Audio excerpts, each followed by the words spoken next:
আব্দুল আওয়াল, এদিকে একটু আসো তো। কি হয়েছে দাদু? দাদু, আমি শাবান মাসে রোজা আছি তো, আমার হাঁটুতে খুব ব্যথা। এই টাকাগুলো নিয়ে আমার একটু ইফতারি এনে দেবা? আচ্ছা ঠিক আছে।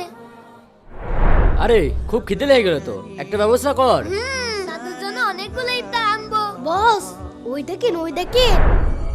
যা যা তাড়াতাড়ি যা। আমার টাকা। দাদু, কি হয়েছে দাদু, তোমার মন খারাপ কেন? দাদু তোমার জন্য আমি ইফতার আনতে পারলাম না। আরে তুমি কাঁদছো কেন? এই যে ইফতারি। তুমি ইফতারি কোথায় পেলে? আরে তুমিই তো একটু আগে।